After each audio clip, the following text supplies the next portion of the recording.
Buenos días, espero que estéis bien y me gustaría no dejar pasar la oportunidad de felicitar a los padres, que hoy es un día bueno para celebrar con la familia y por eso también es un buen día también para acordarnos de nuestro Padre Celestial y celebrar con Él, ¿no? Así que en esta mañana yo tenía una inquietud, tenía un pensamiento y con respecto a esto de cómo el celebrar una reunión o algo tan familiar como el Día del Padre tiene que ver con pertenecer a una familia, ¿no? Si no hay familia, no hay padre, ¿no? Y si no hay padre, no hay nada que celebrar. Por eso en esta mañana yo quería hablar con vosotros la vida en comunidad en el cuerpo de Cristo, ¿no? Cómo eso nos atañe.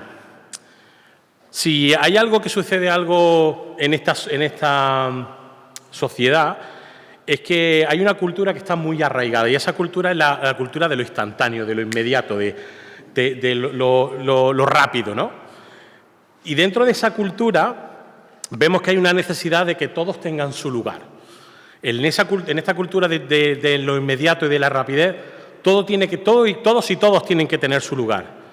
Y también hay como un incesante esfuerzo de que todos y todos tienen que encajar, ¿no? Y si pensamos que esto no ocurre en la Iglesia, nada más alejado de la realidad, porque esto también está pasando, ¿no? Si miramos la vida en la Iglesia, la vida en comunidad, vemos que algunas iglesias se están formando simplemente por la idea de que a mí me parece que la comunidad tiene que estar en torno a la teología. Hay iglesias que para ellos la sana doctrina o para ellos realmente el enfoque de la comunidad tiene que ser la teología. Eso está bien para algunos. Para otros les atrae mucho más la idea de las liturgias, el tema de cómo expresamos la teología, si tenemos este simbolismo o aquel. Para muchos piensan que esto es importante para la comunidad y que la comunidad tiene que centrarse en torno a eso. Y para otros prefieren que el enfoque de la comunidad debe ser algo cultural, algo que encierre la cultura. Por ejemplo, hay iglesias en algunos sitios ya de España que son iglesias de artistas o de músicos, etcétera, etcétera. Todo eso me lleva a mí a una pregunta, que es la pregunta que me gustaría compartir con vosotros y que reflexionáramos. ¿Qué es realmente importante en la vida de comunidad como cuerpo de Cristo? ¿Cómo debe ser la iglesia? ¿Cómo debe ser la comunidad? ¿Qué tiene que ser el centro? ¿Cuál es lo importante? Si queréis acompañarme esta mañana, me gustaría que fuéramos a Gálatas, capítulo 3, versículo 26 al 29. Y ahí Pablo está dejando varios puntos interesantes que nos van a llevar a contestar esta pregunta. ¿Qué es lo realmente importante en la vida en comunidad como cuerpo de Cristo? Y dice Pablo en Gálatas 3, del 26 al 29, pues todos sois hijos de Dios por la fe en Cristo Jesús, porque todos los que habéis sido bautizados en Cristo, de Cristo estáis revestidos. Ya no hay ni judío, ni griego, ni esclavo, ni libre, ni varón, ni mujer. Y yo creo que aquí a Pablo se le olvidó poner ni pobre ni rico. Creo que es un matiz importante, pero esto lo añado yo, solo por como una idea mía propia, Porque todos vosotros sois uno en Cristo Jesús, y vosotros sois de Cristo, ciertamente linaje de Abraham sois, y heredero según la promesa. Pues que el Señor bendiga su palabra y que me ayude a mí en esta mañana a expresar lo que Él ha puesto en el corazón para la iglesia de Betel hoy. Un poco de contexto del pasaje. ¿Qué está pasando aquí? En este capítulo 3, en la carta de Gálatas, Pablo quiere tratar varios temas que encierra todo el capítulo 3. El primero es, el Espíritu se recibe por la fe. Pablo quiere tratar eso con los Gálatas.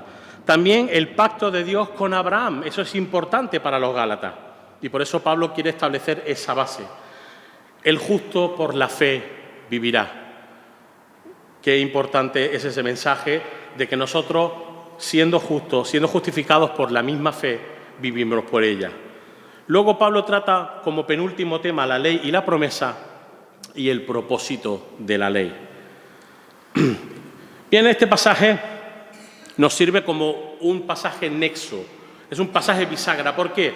En los últimos domingos hemos estado escuchando la importancia de la conversión y del bautismo, ¿no es cierto?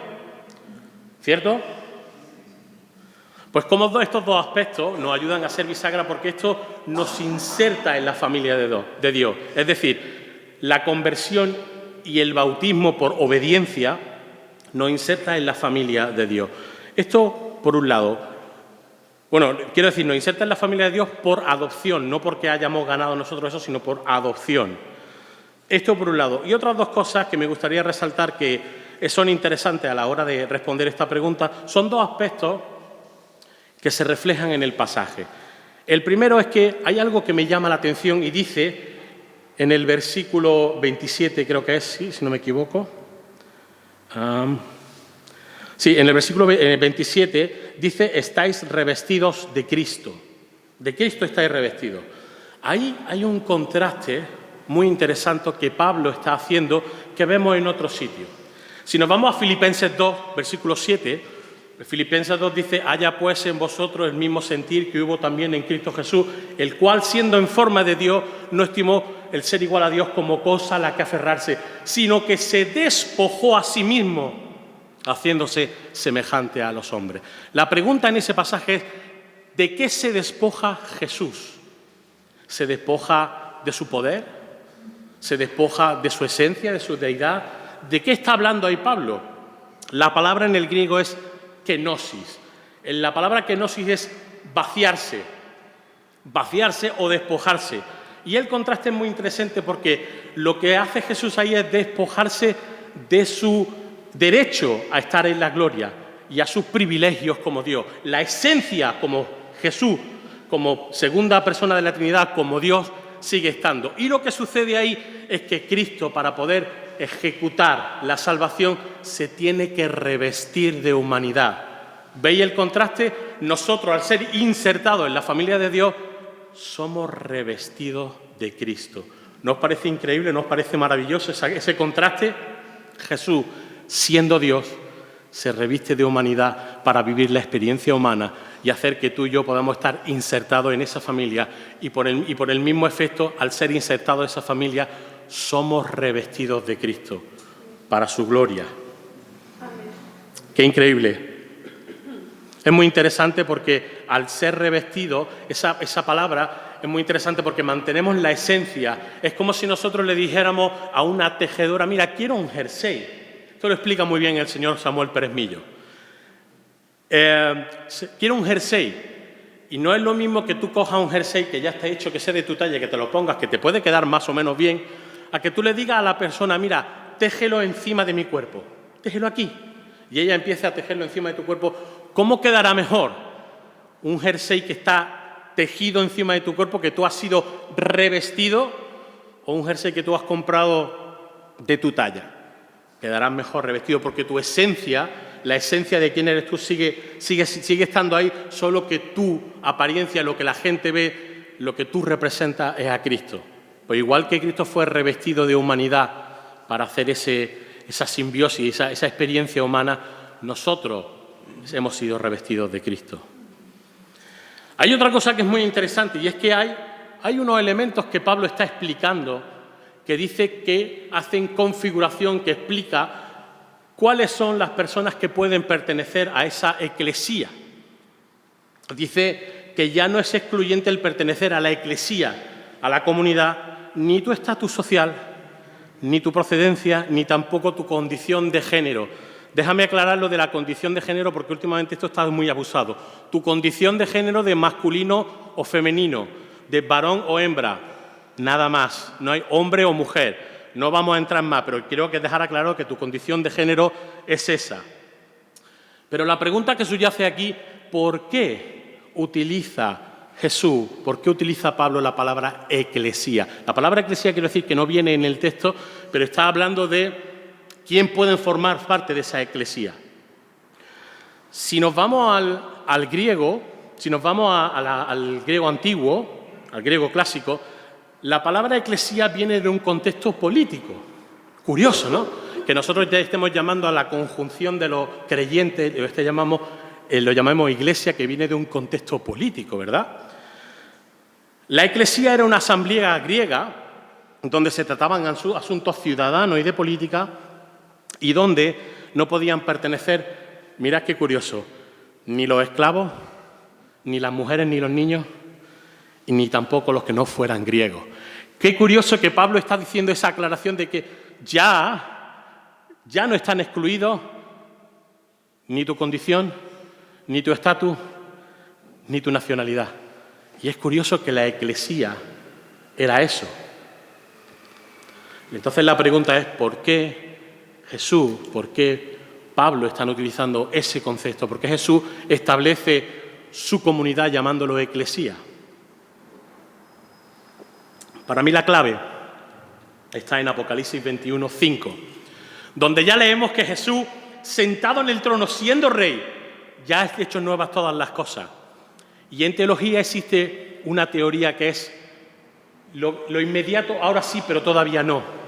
Es decir, cosas que Jesús hizo en la cruz, que han sido ya renovadas, pero también lo serán en el futuro. Y en Apocalipsis 21:5 dice, y el que estaba sentado en el trono dijo, he aquí, yo hago todas las cosas nuevas.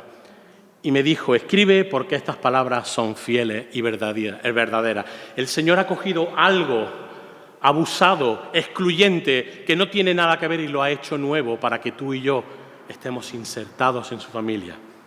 La eclesía, donde ya no hay nada excluyente, sino que todos somos bienvenidos si somos hijos de Dios. Me gustaría volver a retomar la pregunta, ¿qué es entonces lo realmente importante en la vida como comunidad en el cuerpo de Cristo? Me gustaría que viéramos tres puntos que creo que existen muchos más, pero creo que estos son los importantes. Además, no creo que nos da tiempo a hacer un estudio muy profundo, porque básicamente cada punto del que me gustaría compartir con vosotros, esto sería una serie de sermones, cada punto puede ser una predicación o dos en sí misma. Hay tantas cosas aquí. Basado en el versículo 26 y 27, el primer punto que me gustaría compartir con vosotros es ser una comunidad distinta. ¿Cómo debemos ser como comunidad en el cuerpo de Cristo? Debemos ser una comunidad distinta, fuera de lo común, fuera de lo que ya se ve. Es decir, estábamos hablando antes de que hay iglesias, comunidades que se forman en torno a elementos comunes que tiene la gente, pero eso no es bíblico. Lo que es bíblico es que lo que nos une es el Espíritu Santo y nuestra fe en el Señor.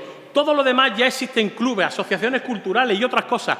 Lo que nos encierra aquí es que tú y yo, no naturalmente, no de una manera fluida, podríamos estar aquí juntos, porque posiblemente no tengamos muchas cosas en común. Lo que a ti y a mí nos trae hoy aquí es la fe en Cristo y que somos hijos de Dios. Somos una comunidad que tenemos una identidad indeleble. ¿Qué significa la palabra indeleble? Que no se puede borrar. Con la conversión y el bautismo en nosotros se marca una señal indeleble y esa es en Juan 1:12, que dice, y más a todos los que le recibieron, a los que creen en su nombre, a los que creen en el nombre de Jesús y recibieron su sacrificio, Dios les dio potestad de ser llamados hijos de Dios. Esa es nuestra identidad, eso nadie nos lo puede quitar, esa es nuestra seña de identidad. Somos hijos de Dios. Entonces, no todos somos hijos de Dios, no. Todo ser humano es criatura de Dios, está hecha a imagen de Dios, pero solo los que le recibieron, solo los que le hemos recibido, se nos ha dado la potestad de ser llamados su hijo. Así que hay una diferencia muy grande entre ser creación de Dios y ser hijos de Dios. Y tú y yo, mi hermano, lo que nos comprende aquí como iglesia es que somos hijos de Dios. Y esa es nuestra identidad. Eso es lo que procede de Dios, que nadie nos puede borrar. La otra señal es que tenemos una fe fundada por Cristo Jesús. Mira Hebreos 12:2, que dice, puestos los ojos en Jesús, autor y consumador de la fe, el cual por el gozo puesto delante de él sufrió la cruz, menospreciando lo oprobio, se sentó a la diestra del trono de Dios. Esta fe que tú y yo procesamos no sería posible si no hubiera existido Jesús. Si Jesús no se hubiera hecho carne y si Jesús no hubiera muerto en la cruz. ¿Sabéis por qué? Porque nosotros no creemos en mitos, nosotros no creemos en historias fantásticas, nosotros no creemos en Narnia, no creemos en el Señor de los Anillos, creemos en un Dios real que se hizo carne y murió por nosotros en la cruz. Por lo tanto, ese hecho hace que tú y yo tengamos una fe sólida, una fe real, una fe que existe y que eso es también nuestra identidad. Estas dos cosas, el ser hijos de Dios y el tener esa fe, nos hace que seamos una comunidad que se muestra de una manera única. ¿Cómo tenemos que mostrarnos como comunidad? Hay una cosa que yo a veces no entiendo. Estamos muy empeñados a que la gente entre por la puerta, cuando la gran comisión en Mateo 28 dice ir y predicar. Tenemos que mostrarnos, tenemos que salir al mundo como salió Jesús y tenemos que mostrarnos de una manera única. Quiero volver otra vez al versículo 27 donde dice revestidos de Cristo. En la conversión hemos identificado y reconocido la maldad de nuestro corazón. En la conversión sucede algo. La palabra conversión en griego significa volverse 180 grados. Es decir, en el momento en el que tú te conviertes, dejas de caminar de espalda a Dios y te vuelves de espalda a Dios para caminar hacia Él. Eso es lo que significa la palabra conversión. Y eso conlleva el que hemos identificado y reconocido de que lo que hay en nuestro corazón no es bueno y que necesitamos a Dios. Y el bautismo no deja de ser ese simbolismo de lo que ha pasado en tu corazón, ¿verdad? Por eso es tan importante que el bautismo tenga que ser por inmersión, porque al ser insumergido, lo que estamos diciendo, yo muero y soy sepultado con Cristo, y cuando salgo del agua soy una persona nueva y resucito con Cristo. Y en ese bautismo nosotros hemos muerto a nosotros mismos para estar revestidos de Cristo.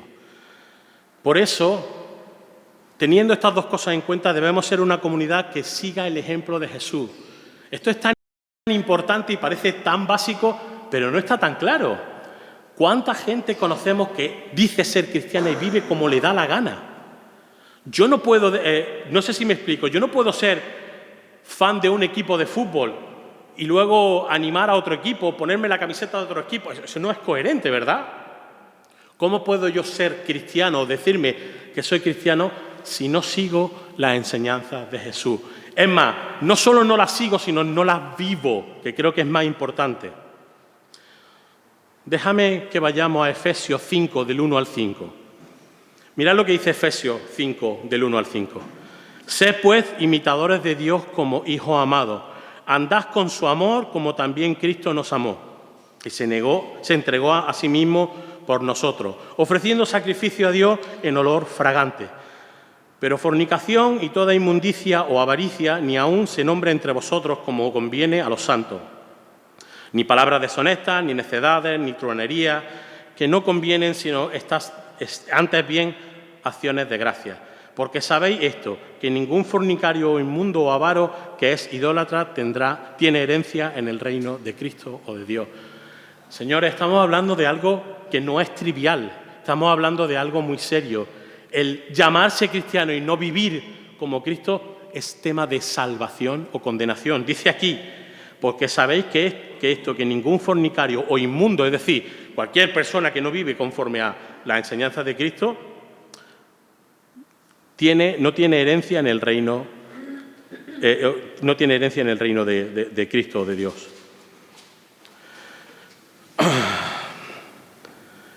Un ejemplo de cómo podemos ser una comunidad distinta. Déjame contarte una historia. Hay una iglesia en la ciudad de Waco, Texas, que se llama la iglesia bajo el puente. Literalmente se llama así. Se llama Underbridge Church, la iglesia bajo el puente. Y se llama así por una razón.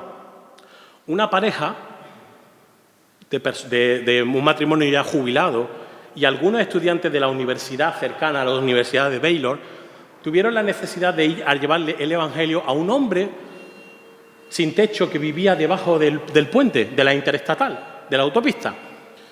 Empezaron a visitarlo llevándole comida y a los pocos meses este hombre pidió estudiar la Biblia.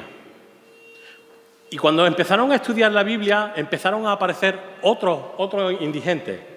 Y cuando empezaron a aparecer otros indigentes, empezaron a aparecer otros creyentes. Y desde el 1995 hasta el día de hoy, se siguen reuniendo debajo del puente. Porque ellos piensan que lo importante es estar donde la gente está. Es importante para ellos haber mostrado ese revestimiento de Cristo a personas con grandes necesidades. Para mí, eso es un ejemplo de lo que quiero decir de cómo ser una comunidad distinta. Una comunidad que quizá nos saca fuera de nuestro círculo de confort. A veces pensamos, yo soy el primero que a mí me cuesta mucho trabajo el tema de pensar, trabajar con gente de la calle. Es que ahora imagínate abrir la iglesia, tener aquí gente indigente durmiendo, nos van a robar o nos van a destrozar el local o a veces tenemos demasiados prejuicios para poder ser ese Jesús que la gente necesita ver. Tenemos demasiados prejuicios. Y no queremos salir de nuestro círculo de confort porque eso le da el control a Dios y no a nosotros. Y yo creo que el Señor nos está llamando a ser una comunidad distinta, sabiendo que somos hijos de Dios, teniendo una fe fundada, pero también mostrándonos de una manera distinta para que Cristo sea visible hacia afuera. Lo que me gustaría, el segundo punto, mostrar es mostrar un amor sacrificial. En el versículo, en el 28, Pablo nos expresa la idea de no exclusión. Ya hemos dicho que no hay ni judío, ni griego, ni esclavo, ni libre, ni varón, ni mujer, ni pobre, ni rico, y esto añado yo. Este nuevo paradigma no está basado en algo que está muy de moda. No está basado ni en la aceptación social, ni en la solidaridad, ni en un discurso progresista, sino está basado en el amor de Cristo, que es el motor que nos impulsa o que nos debería impulsar, y que por ello somos uno. Mira Juan 13, del 34 al 35, dice Jesús, un mandamiento nuevo os doy, que os améis los unos a los otros, como yo os he amado, y que también os améis los unos a los otros. Y dice, y en esto conocerán que sois ¿qué? ¿Mis qué? Mis discípulos, si tuviereis amor los unos con los otros. Yo me pregunto, ¿qué nos ha pasado? ¿Dónde está el amor los unos a los otros? Yo creo que tenemos la necesidad de definir qué es amor de Dios. Existen 4 palabras en griego que definen el amor, las relaciones de amor de las personas, pero la única que no procede del ser humano es el amor ágape. ¿Por qué? Porque es un amor incondicional. Un amor que no puede proceder de una relación humana, un amor que tú y yo no sabemos, ni procedemos, ni podemos formar. Y tenemos una descripción en 1 Corintios 13. 1 Corintios 13, Pablo describe el amor de Dios de esta manera. El amor es sufrido, el amor es benigno, el amor no tiene envidia, el amor no es jactancioso, no se envanece, no hace nada indebido, no busca lo suyo, no se irrita, no guarda rencor. Se goza en la injusticia, se goza en la verdad, todo lo sufre, todo lo cree y todo lo soporta. Por eso es un amor sacrificial, porque todo lo que describe Pablo cuesta trabajo, es un sacrificio y que no procede de mi esfuerzo, procede del amor de Dios. Por eso Pablo dice que nosotros somos vasos, somos vasijas. Necesitamos estar llenos de ese amor de Dios para dar a los demás, porque tú y yo somos incapaces. Cuando digo incapaces es que no tenemos la capacidad de amar a una persona de manera incondicional. Es imposible. Solo es si estamos revestidos de Cristo y llenos del amor sacrificial, del amor incondicional de Dios. Este amor debe ser un amor que no solamente sea entre nosotros, sino que tiene que ser extensible. Un amor que se tiene que mostrar a los demás para que los demás que no conocen al Señor sepan quién es este Dios de amor. Es muy interesante que Pablo diga que Jesús en Juan dice que os améis los unos a los otros. Esto parece también muy básico, ¿no? Oye, que os améis los unos a los otros, pero yo creo que en las relaciones como creyentes nos amamos, los creyentes, oye, pero sin estar exentos de sacrificio, ¿no? A veces amar a algún hermano, o solo me pasa a mí. A veces amar a algunos hermanos es como, Es difícil, ¿no? O amar a algún familiar. Yo no sé si lo sabéis, pero yo tengo una madre muy difícil. Una madre muy difícil. Es una madre que a mi hermano, yo soy el más pequeño de 4, a mis hermanas y a mi hermano y a mí nos lo está haciendo pasar fatal. Y sabéis que es muy difícil amar a mi madre. Muy difícil. El Señor me llama a honrar a mi madre y cuando tú dices, pero Señor, mi madre ha hecho ya suficiente como para que yo no la ame, pero vamos, ni lo más mínimo. El Señor me está diciendo, honra a tu padre y a tu madre. Debemos mostrar amor de Dios con sacrificio de alabanza también, como dice en Mateo 5:44. ¿Sabéis qué? Porque amar a los que me aman es muy sencillo. Pero ¿qué tal si amamos a nuestros enemigos? Como dice Mateo 5:44. ¿O qué tal si bendecimos a los que nos maldicen? ¿O qué tal si hacemos el bien a los que nos aborrecen? ¿O oramos por aquellos por los que nos ultrajan y nos persiguen? Aquí os confieso de que yo caigo. Esto es una enseñanza básica de Jesús y yo aquí peco. Porque yo no amo a mis enemigos. Yo no bendigo a los que me maldicen. Yo no hago el bien a los que me aborrecen. Y mucho menos oro por los que me ultrajan y me persiguen. Había un misionero en Latinoamérica, norteamericano. No recuerdo en qué país era, pero volvía de un culto en coche y en un cruce un hombre borrachísimo se saltó el cruce y chocó por el lado del pasajero donde su hija de 4 años estaba y en las manos de este misionero su hija murió.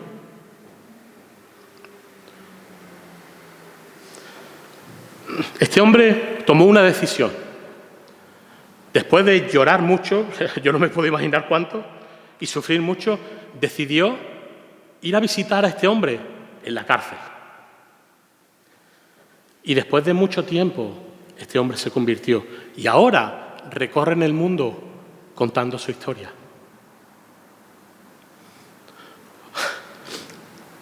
¿Cuánto estamos tú y yo dispuestos a perdonar?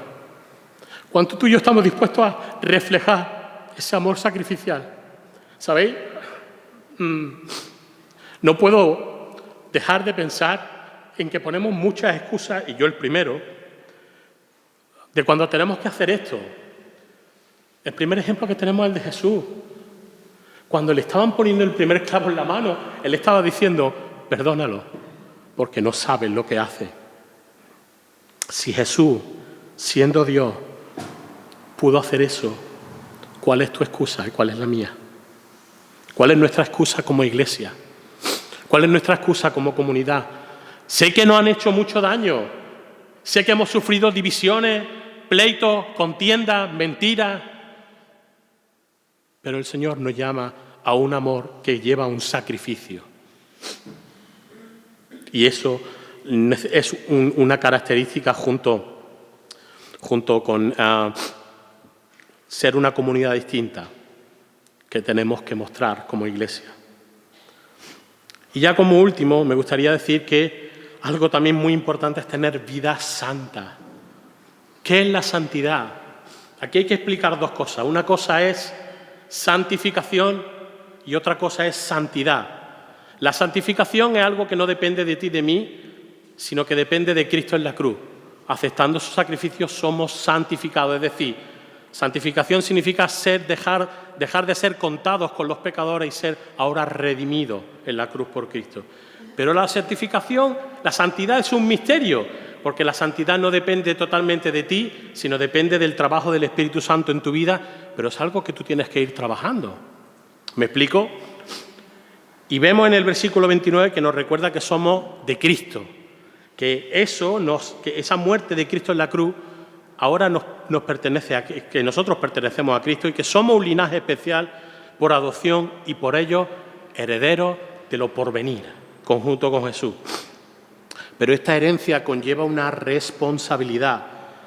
Y esto lo vemos en 1 de Pedro 1, del 14 al 16, que dice, como hijos obedientes, no os conforméis a los deseos que teníais cuando estabais en ignorancia, sino que como aquel que os llamó sed santos, sed también vosotros santos. Que aquel que os llamó es santo, sed también vosotros santos. Y en vuestra manera de vivir, porque escrito está, sed santos porque yo soy santo.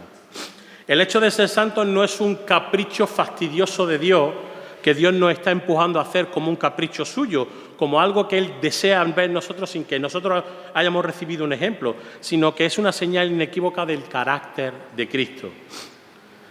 Es decir, la santidad es el camino que nosotros emprendemos con los ojos puestos en Jesús, imitando cada cosa que Él hizo, aplicándonos cada enseñanza como a algo que necesitamos en nuestra vida. Y ese caminar en santidad estaremos trabajando en nuestro propio carácter con el poder transformador del Espíritu Santo. Querido hermano, si no hay poder transformador del Espíritu Santo en tu vida, por mucho que tú quieras andar el camino de la santidad, no vas a poder. Porque aquí es donde está el misterio, es en el poder del Espíritu Santo.